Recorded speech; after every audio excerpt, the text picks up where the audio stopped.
I have one client and he genuinely believes that the insurance companies don't pay. So the only time an insurer won't pay.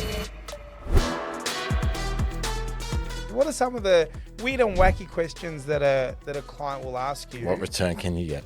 Yeah, how do you answer that? I want 10%, I want 30%. It's as simple as this, what risk are you willing to take will be depending on what return you want to get. Okay, if you're a high risk investor, you're gonna get a higher return. But in saying that too, there's going to be quite a bit of volatility in the market.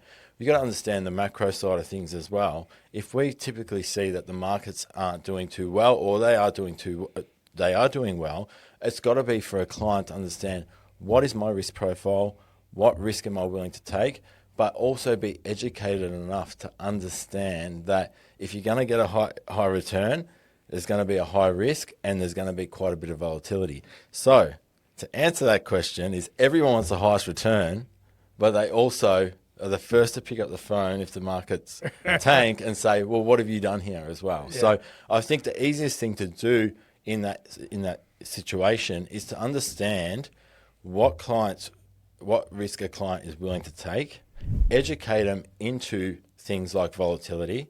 So then when something like that happens, it's an easy conversation to have. Any other FAQs? What are some of the other things that people ask you? Like, oh, not another one. Insurance premiums. Every year, insurance is going to go up. The older you get, the more the premium is going to be. You got to understand how an insurance company works. Is everything goes into a pool. Okay, as you get older, the more riskier it is, the more likely you're going to make a claim. So every year, an insurance policy will come up. So every year, you find those clients that are probably getting itchy on cancelling them. Or, when things at the moment, expenses are going through the roof at the moment. Inflation's high. Okay. What's the first thing people want to cut out? Insurance isn't a tangible object. You don't see it. Okay. The only time you see it is when you make a claim on it. Okay. The other thing for insurance as well is, this is another one probably to answer that question. When somebody calls you up asking for insurance, you know that there's probably something wrong. Interesting. Okay, because no one ever calls you asking you for insurance. Usually you need to educate them and you need to give them an understanding as to why they need it. I have one client that I've been trying to educate and convince to take up some policies around insurance. And he genuinely believes that the insurance companies don't pay. Can you rebut that fear where the insurance companies do not pay the actual claims if they're legitimate? So the only time an insurer won't pay a premium or a claim, not a premium. The only time an insurer won't pay a claim is if you haven't been honest from the start. Okay, because any comprehensive insurance policy we take out, it gets underwritten at the start. Okay, so what you need to disclose is your personal health information.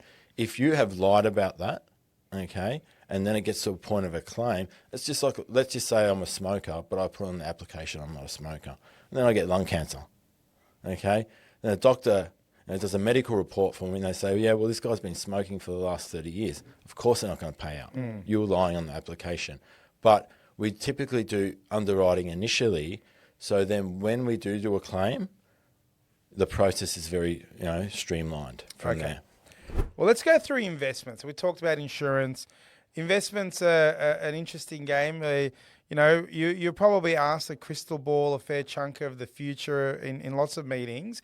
What's your investment philosophy in general? Okay, so it all depends on where a client is in their life cycle. Okay, but I'll probably, to give you a good understanding, move towards more of a retirement client. Okay, so what we typically try and do on an investment side is break down buckets. So we'll have a short term, your medium term, and your long term bucket. In that long term bucket is where we would hold your growth assets. Okay, so your high risk assets, your Australian shares, your international shares. In the midterm bucket, we would have things that are a little less risky, okay, but they would give you an income generation for about 2 to 5 years, okay? And then the short-term bucket, we usually look at things that you'll need immediately within the next 12 months, okay? So if we break down a retired client, we know that in the first 12 months, what they're going to need is pension payments. Okay. So what we usually do is we keep those pension payments in a bucket of cash. Okay. Where it's still giving us some sort of return.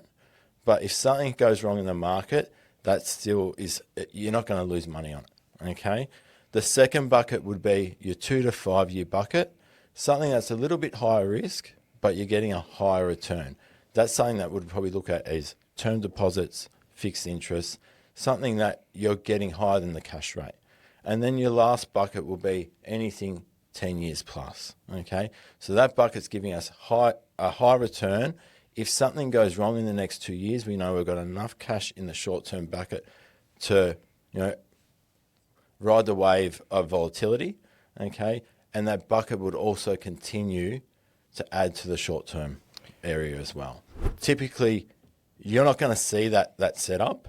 All you're going to see is your investments and what they do. But we know that that's the way it's set up. So when a client comes to us and they're worried about what's happening in the market, as long as we're in line with what risk they're looking to take, they should be fine.